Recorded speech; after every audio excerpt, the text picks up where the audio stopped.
Nous savons qu'aujourd'hui, la tentation du fascisme est présente dans nos sociétés. Ce n'est pas par hasard que j'ai choisi de traiter d'un sujet qui illustre malheureusement cette thématique, sauf qu'elle remonte à la fin des années 30, dans un contexte qui n'est quand même pas tout à fait le même, même si il y a quelques réminiscences, mais il ne faudrait pas faire d'anachronisme, et que ma thématique se situe aux États-Unis. J'ai donc décidé de traiter d'un sujet que j'ai appelé victime et coupable dans les premiers films américains de Fritz Lang pour la période 1936-1938.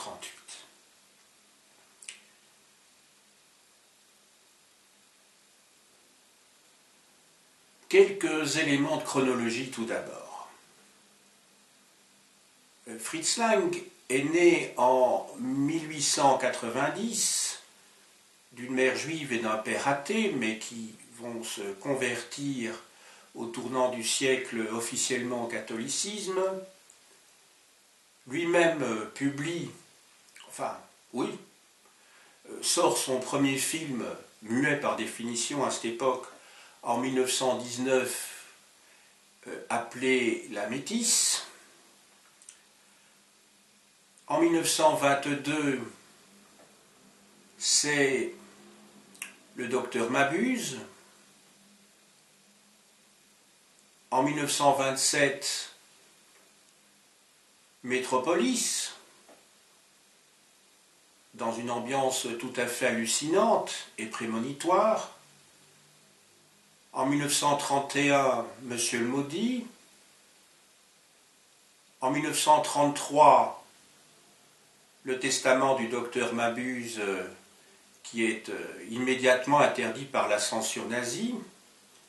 Et en 1934, Fritz Lang décide, dans cette atmosphère délétère, de quitter l'Allemagne, comme beaucoup d'artistes à cette époque-là, et beaucoup d'intellectuels, et part aux États-Unis. Est ainsi close la première partie de sa vie de réalisateur. Deuxième partie, et c'est celle dont il va être question ici, qui couvre une période finalement très courte, puisqu'elle s'étend sur 2 ans, 1936-1938. C'est la période que j'ai décidé donc de traiter, tout d'abord parce que c'est la période qui correspond au sommet de son art, et ensuite parce que c'est une période qui est très intéressante sur le plan idéologique. Il y traite de sujets sociaux, et je vais y revenir dans un instant. Puis, à partir de la guerre, et jusqu'à la fin de son existence en 1976, date à laquelle il décède, donc il avait 86 ans, Fritz Lang va se consacrer à des films d'une toute autre trempe, d'un autre gabarit, qui accordent toute leur importance au récit, et qui, en tout cas à mes yeux, n'ont pas la portée des films de cette période 1936-1938. Il est évident ici que je m'exprime non pas en tant qu'historien du cinéma, bien que pendant 2 ans, il y a bien longtemps, j'ai enseigné cette discipline, mais je m'exprime ici essentiellement en tant qu'historien généraliste qui cherche à travers les différentes formes de l'art en quoi celles-ci peuvent être révélatrices d'un état de la société et donc des mentalités d'une époque donnée en un lieu donné. Cette période 1936-1938 s'inscrit dans un contexte particulier. Roosevelt a terminé son premier mandat qui s'étendait de 1932 à 1936. Il est élu pour un second mandat, mais ce second mandat ne convainc pas véritablement. Autant le premier mandat avait été salué dans la mesure où celui-ci cherchait et avait réussi d'ailleurs en partie à sortir le pays de la crise économique. Tandis que le second mandat commence sous d'autres auspices et le contexte d'ailleurs dans lequel les choses vont se dérouler dans les films montre bien que l'Amérique, aux yeux de cet Européen qui est Fritz Lang, qui a débarqué donc aux États-Unis 2 ans plus tôt, révèle en tout cas une image qui n'est pas du tout celle du pays des libertés fondamentales et du premier amendement de la Constitution. C'est une époque où les inégalités sont profondes entre les groupes sociaux, où contrairement à l'image que l'on pourrait avoir si l'on reste dans l'idéologie classique de l'American Way of Life, c'est-à-dire de cette idéologie qui met en évidence la capacité de tout individu à s'en sortir s'il le veut et de pouvoir, à force d'efforts et d'intelligence, de sortir du lot et de réussir sa vie, en fait, tout simplement, eh bien, dans les films de Fritz Lang, c'est tout l'inverse qui apparaît. Donc, il s'agit de films qui démontent l'idéologie officielle et qui montrent, en fait, l'Amérique sous une autre face. Cette Amérique sous un autre... le revers, en fait, de cette société idéale telle qu'elle est, en tout cas, proclamée par l'idéologie officielle. C'est celle, en fait, d'une société profondément inégalitaire, où, justement, si vous n'avez pas les atouts de la classe privilégiée, vous n'avez aucune chance de vous en sortir. Nous allons le voir dans quelques minutes. Alors, peut-on parler de pessimisme ? Pas vraiment. Il serait plus adéquat de parler de réalisme et d'objectivité. Lorsque donc Fritz Lang réalise ces films, il a encore d'une certaine manière une forme de naïveté. Quand je parle de naïveté ici, j'utilise le terme dans son sens étymologique, qui vient du mot natif, c'est-à-dire d'ingénuité, en fait, par rapport à la société américaine. Non pas que Fritz Lang soit quelqu'un qui ne soit pas capable de voir clair, mais il vient justement du continent européen et a peut-être un œil plus exercé, justement. Ce qui lui permet donc de voir les choses avec vraisemblablement plus lucidité. Voilà donc le terrain sur lequel va se mouvoir Fritz Lang pendant ces trois premiers films, donc entre 1936 et 1938. Alors, quels sont les films dont il va être question ici? Tout d'abord, en 1936, Fritz Lang sort un film qui s'intitule, donc c'est Mankiewicz qui l'a poussé à faire ce film, et qui s'intitule Fury, donc Furie. Et ce titre est justifié par la foule déchaînée des lyncheurs contre le héros qui se trouve emprisonné et sur laquelle je vais revenir, figure de la victime dont il va être question un peu plus tard. Deuxième film, en 1937, il s'agit d'un film qui a été traduit sous le titre suivant, J'ai le droit de vivre. C'est donc la traduction du titre original anglais You Only Live Once, donc vous vivez seulement une fois. Et enfin, un an plus tard, en 1938, il sort You and Me, traduit en français par Casier judiciaire.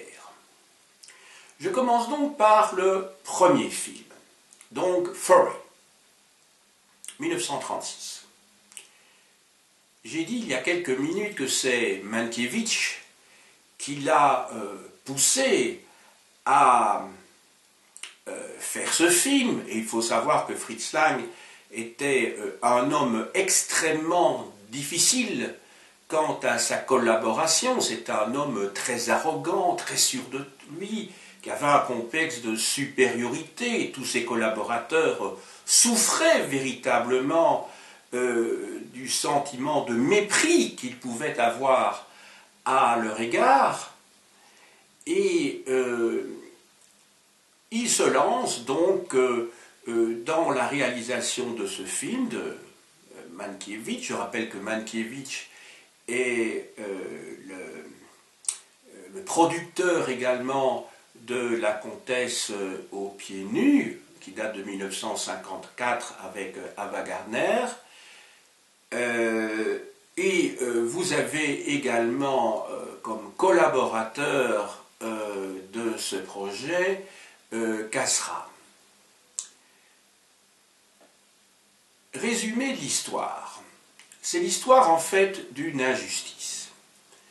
D'une injustice parce que un homme, joué en fait par Spencer Tracy, a été mis en prison pour un kidnapping qu'il n'a pas commis, et à un moment donné, la foule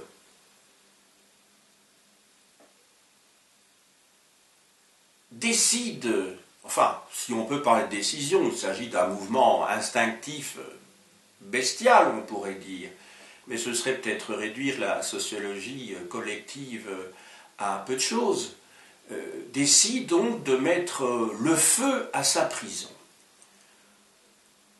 On croit qu'il n'en réchappe pas, et les 22 lyncheurs sont même soutenus par la population de cette petite ville américaine. On est donc dans une ambiance tout à fait délétère qui fait penser à des situations qu'hélas ont connues les Noirs, par exemple, mais pas seulement. Ces lyncheurs sont soutenus donc par la population, mais il se fait que le cinéma, les images prises au moment de l'agression ne laissent planer aucun doute, ils sont bien coupables. Et pendant quelques minutes, pendant quelques instants, la police et les autorités municipales de cette ville laissent faire. Ils sont donc complices, au moins sur le plan moral. Mais la justice prend l'affaire en main et ces lyncheurs vont connaître un procès. Et c'est l'histoire, au fond, d'un retournement, parce que l'acteur, Spencer Tracy, qui joue donc un personnage qui s'appelle Joe, devient lui-même une véritable bête sauvage. Donc il devient comme ses agresseurs. Vous comprendrez peut-être mieux maintenant là. Le titre que j'ai donné à cette petite causerie, Victime et coupable dans les premiers films américains de Fritz Lang. Au point que Catherine, qui est jouée par Sylvia Sidney, donc Catherine qui est sa compagne, le traite lui-même de bête sauvage. Sur le plan cinématographique, Fritz Lang met à profit toute son expérience d'Européen, et c'est en cela d'ailleurs qu'il a sidéré à ce moment-là pas seulement son producteur, mais en tout cas les Américains.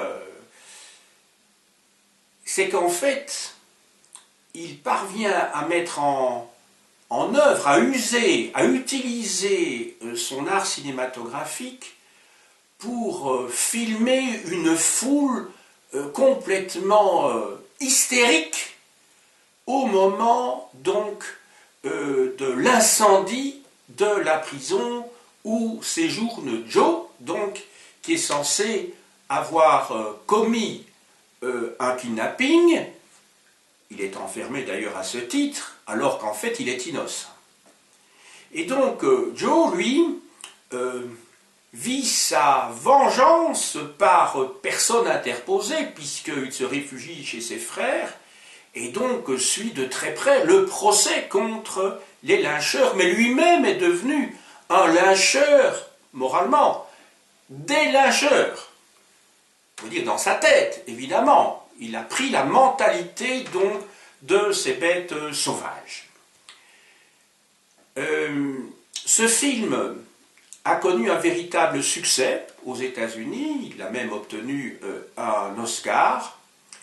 Et ce qui est assez étonnant, évidemment, c'est que Fritz Lang va réaliser un film ultra progressiste dans une Amérique qui ne l'était pas, qui était très conservatrice quant à ses valeurs morales.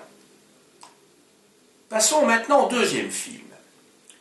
Donc, en français, J'ai le droit de vivre. Je vous ai donné le titre tout à l'heure en anglais. You only live once. Donc, vous avez, comment dirais-je, seulement une fois le droit de vivre. Vous vivez seulement une fois.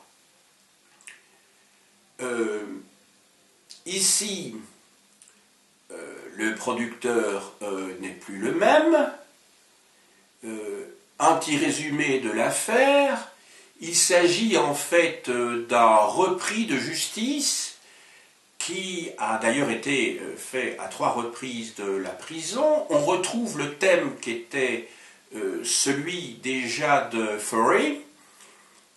Dans Furry, il y avait au moins la justice qui s'en sortait positivement dans cette société, j'allais dire, puante, cette société antidémocratique, et on peut le dire fasciste, à cette époque-là, tandis qu'ici, la justice en prend également pour son grade.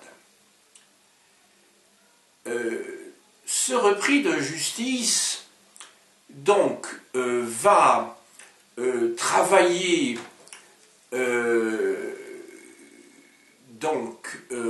attendez que je ne confonde pas avec le film suivant, non, il travaille dans un grand magasin dont le patron lui-même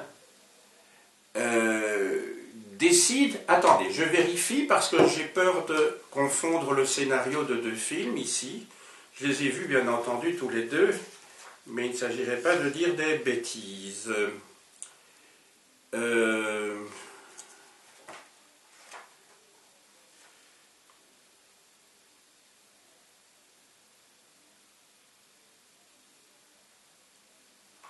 J'essaie de retrouver le contexte.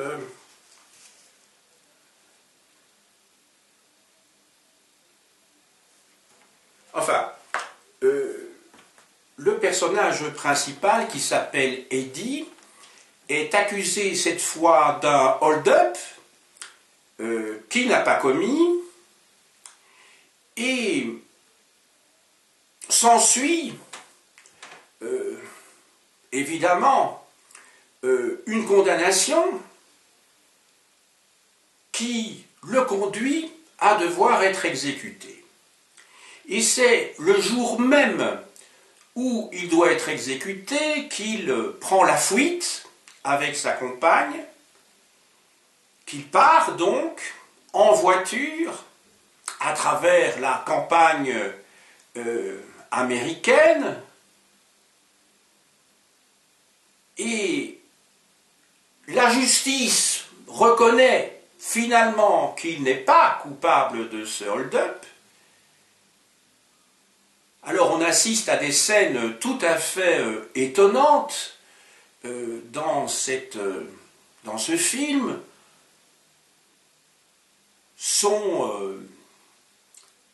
Sa fuite de cette prison est organisée. Il y a évidemment une scène tout à fait frappante où l'on voit sa compagne qui regarde l'horloge minute par minute, et ce qui crée un suspense extrêmement angoissant. La prison est prise dans le cadre d'images tout à fait étonnantes, dans le cadre d'une brume, si vous voulez, qui est tout à fait pesante et qui correspond à l'état d'esprit dans lequel se trouve le personnage, Eddie.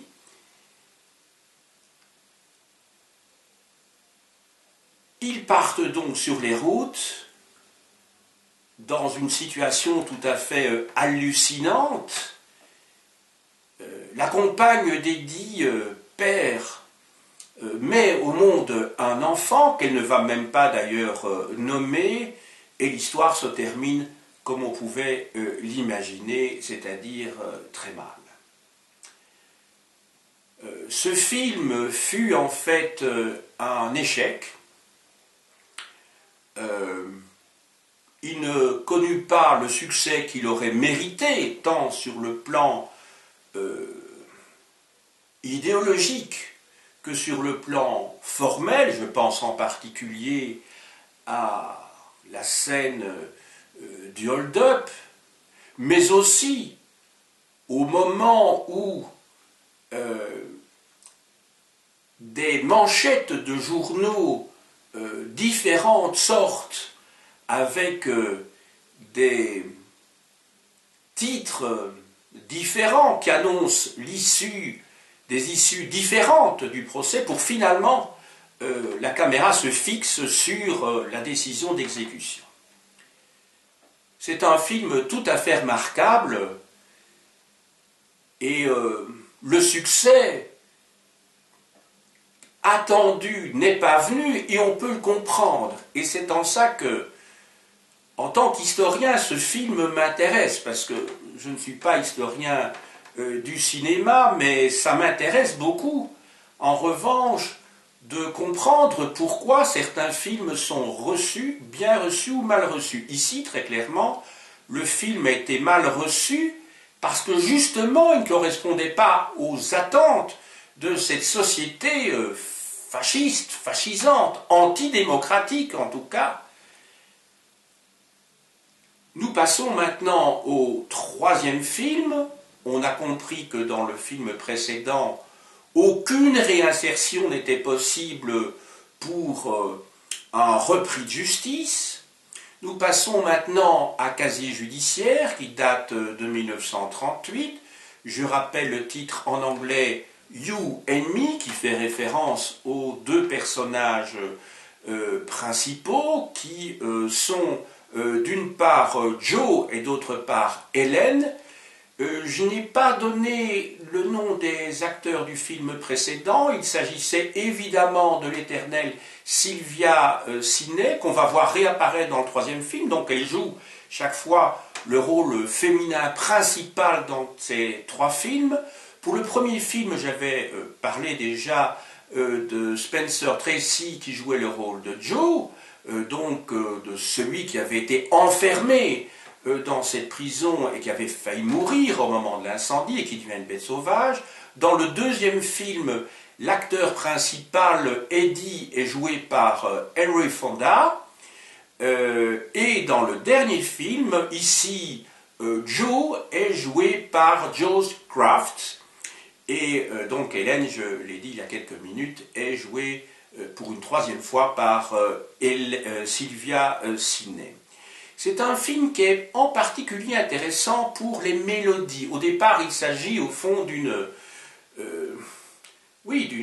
comédie musicale, même si elle est tragique, hein, mais comédie musicale au sens premier du terme. Parce que ce film se déroule dans une certaine ambiance de légèreté, on pourrait le dire. Les mélodies ont été composées par Kurt Weill, qui a collaboré avec Bertolt Brecht. D'ailleurs, c'est le film le plus brechtien de Fritz Lang.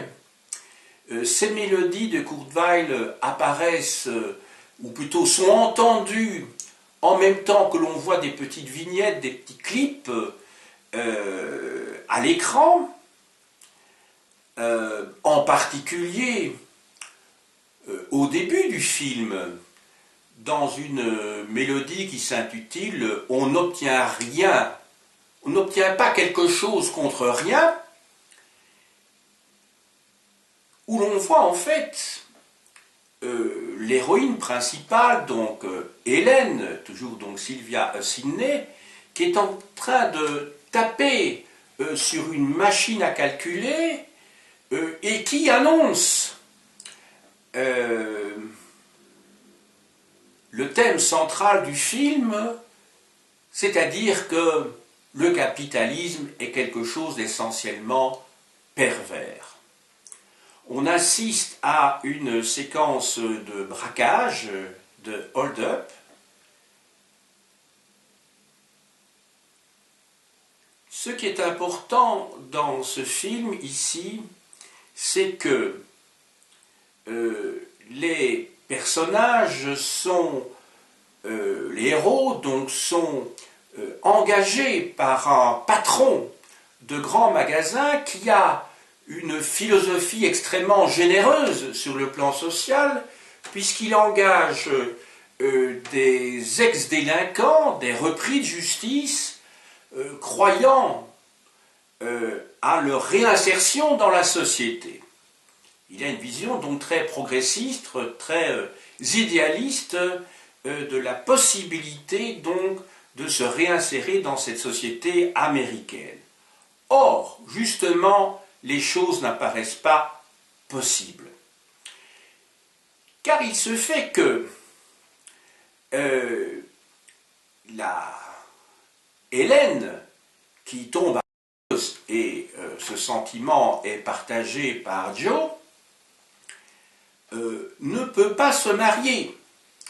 Ça fait partie, effectivement, des conditions de libération de ces délinquants et de ces délinquantes.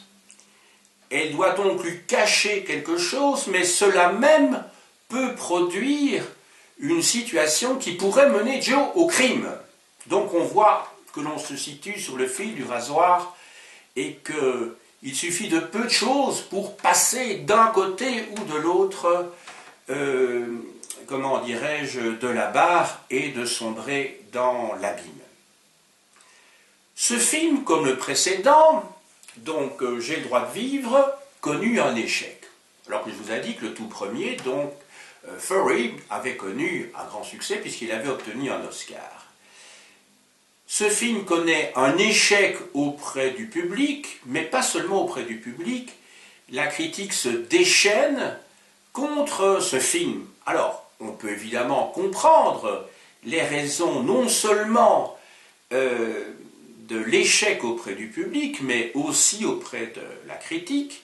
C'est qu'évidemment, ce film allait à contre-courant de l'idéologie dominante et qu'il dénonçait, une fois de plus, cette société américaine hypocrite qui a de beaux idéaux, mais qui en fait cache leur contraire, c'est-à-dire chacun doit se débrouiller tout seul, mais on est dans une société inégalitaire où les chances de s'en sortir ne sont pas les mêmes au départ, et que donc, contrairement à cette idée de liberté, l'être humain est bien prédéterminé par sa condition sociale. Donc, une opposition totale par rapport à cette idée de liberté qui est l'expression et le contenu même de l'idéologie dominante, alors que dans le fond, cette société américaine de la fin des années 30 est profondément injuste. Et quand on est dans une case, il est très difficile d'en sortir. Vous comprenez tout de suite que si j'ai choisi ce sujet, et je l'annonçais déjà dans mon introduction, au moins pour l'Europe, mais que ça nous fait penser bien sûr à la société américaine d'aujourd'hui. Cette société américaine qui est profondément divisée. Sur le plan électoral, il était inévitable que les deux candidats aient eu pratiquement le même nombre de voix. C'est le système même électoral de l'élection américaine qui fait que, en nombre de voix des habitants, des citoyens, ils obtiennent pratiquement la même chose, et que c'est le système des grands électeurs qui fait basculer complètement la décision d'un côté ou de l'autre, puisque comme vous le savez, suivant que la majorité des voix dans un État sont pour l'un ou l'autre candidat, ce sont toutes les voix des grands électeurs qui passent pour le candidat qui l'a emporté dans cet État même. Voilà. Aux États-Unis, à l'époque, et d'ailleurs ça apparaît très clairement dans le film, où justement, déjà dans le premier film de Furry, où au fond on voit Joe qui est dans la campagne américaine comme s'il était dans une terre tout à fait inconnue, dont il ne connaîtrait ni les lois ni les coutumes. Il y a une différence essentielle entre les campagnes et les villes. On sait très bien que Donald Trump a été élu, entre autres, mais principalement par les voix de cette Amérique profonde, de cette Amérique des campagnes, de l'intérieur du pays, alors que la côte ouest, la Californie autrement dit, et les États de la côte est ont voté très majoritairement pour Hillary Clinton. Donc, il y a un certain parallèle, même s'il ne faut pas avoir une vision trop simpliste des choses. Il y a évidemment 80 ans qui sont passés entre ces films et d'autre part l'élection de Donald Trump, mais il y a en tout cas plus que des analogies, et la sociologie électorale est ce qu'elle est. Je ne vous ferai pas un schéma, évidemment, un rappel des connaissances à la sortie des écoles de l'enseignement secondaire de beaucoup d'Américains. J'espère que nous n'allons pas les rejoindre si vite que ça, mais nous sommes hélas mal partis. Je peux vous en parler en tant que professeur qui n'a rien d'un vieux ringard, qui n'a rien comment dirais-je, quelqu'un qui souhaite retourner à l'école de papa, certainement pas, mais il y a quand même des signes inquiétants. Je suis sur le terrain et beaucoup de mes collègues pensent la même chose. Donc, ces trois films, pour moi qui suis historien généraliste, ont un grand intérêt parce qu'ils sont des révélateurs d'un état d'esprit de l'Amérique profonde face à des chefs-d'œuvre qui dénoncent, indépendamment de leur aspect formel, je parle ici des qualités artistiques de Fritz Lang, mais par leur contenu, dénoncent véritablement les travers de cette société américaine qui n'est pas démocratique, où la justice laisse le plus à désirer et où les hommes politiques, on l'a vu dans le premier film, en tout cas, Furry, ont un rôle qui est plus que douteux, puisqu'ils laissent la foule se déchaîner avant que la justice n'intervienne. Maintenant, quelques mots sur la période postérieure à ces films. Je l'ai annoncé aussi en introduction. Fritz Lang va complètement changer de perspective. Il va abandonner cette vision idéologique de la société américaine.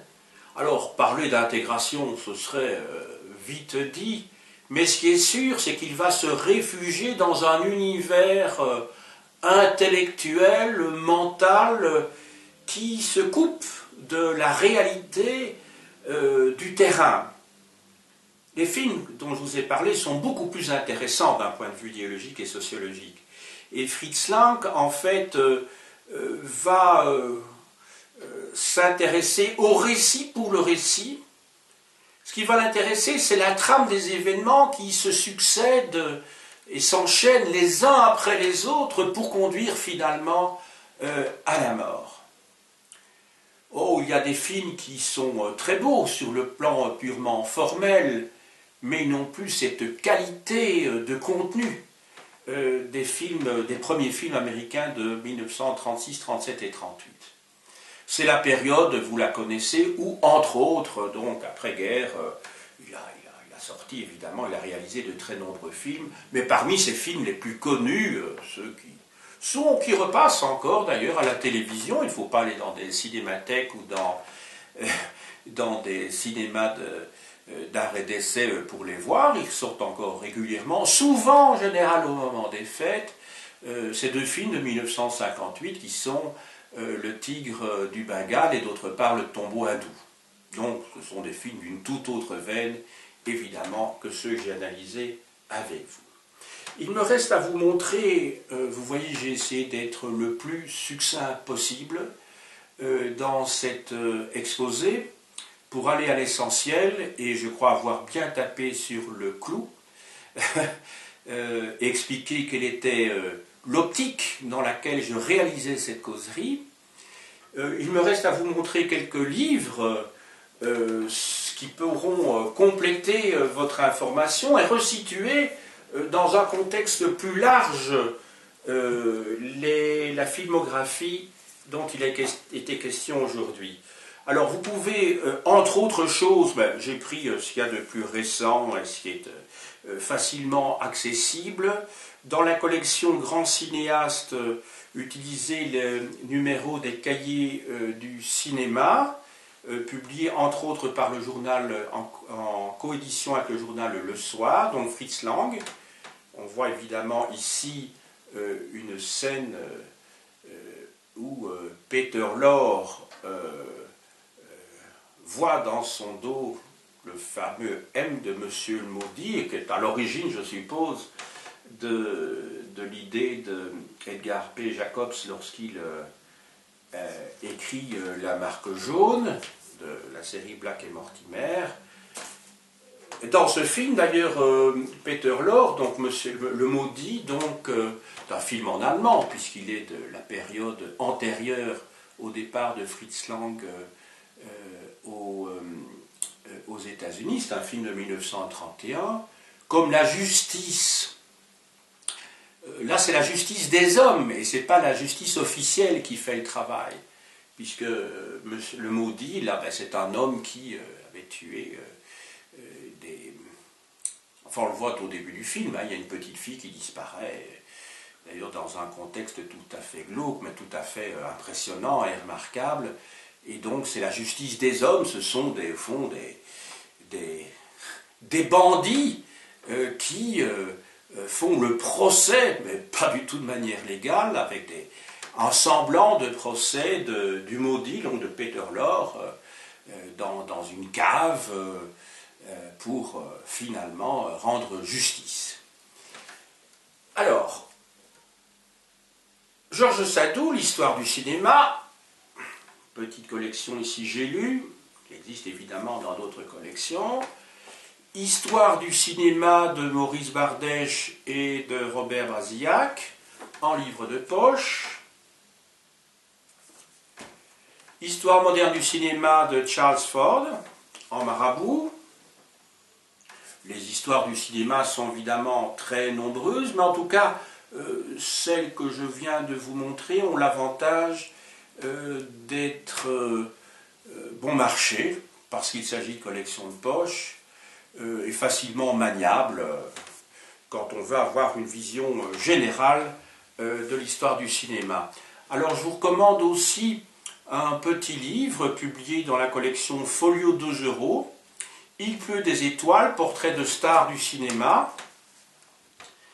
Vous avez dans ce petit livre, qui fait une bonne centaine de pages, toute une série de portraits qui sont faits par des cinéastes justement, ou des réalisateurs principalement, ou des journalistes, des écrivains également, de quelques acteurs importants. Vous en avez ainsi sur Charlie Chaplin, Humphrey Bogart, Alfred Hitchcock et Spencer Tracy. Le portrait a été rédigé par Françoise Giroux, qui était en son temps directrice de l'Express, entre autres choses, mais vous avez aussi des portraits de Clark Gable, Greta Garbo, John Huston, Laurence Olivier, Orson Welles, etc. Ce sont des portraits en quelques pages qui valent vraiment la peine d'être lus. Alors, le point de vue maintenant de l'historien, cinéma et histoire, le cinéma agent et source de l'histoire, de Marc Ferraud, dans la petite collection Médiation. De Pierre Sorlin, Sociologie du cinéma, chez Aubier, avec en bas une vignette représentant un film de Fellini. Il s'agit, je n'ai pas, mais pourtant c'est une scène très très célèbre, vous savez. Ah ben c'est une photo qui est tirée de Otto e Mezzo de Fellini, où on voit ici Mastroianni qui a fouet sauf erreur de ma part. Mais on ne voit pas grand chose. Alors, quelques ouvrages généraux sur l'histoire des États-Unis. Histoire des États-Unis de François Durper, en que sais-je. Daniel Guérin, le mouvement ouvrier aux États-Unis, 1867-1967, en petite collection Maspero. L'Amérique anglo-saxonne de 1815 à nos jours, de Claude Follet. Collection Nouvelle Clio. Alors là, un ouvrage dont on a beaucoup parlé et qui vaut vraiment la peine d'être lu, de Howard Zinn, Une histoire populaire des États-Unis de 1492 à nos jours, chez Agone.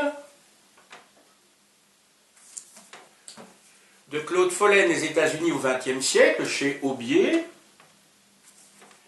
Et enfin, Histoire des États-Unis de Denise Artaud et André Caspi, chez Armand Collin, dans la collection U. J'ai dit.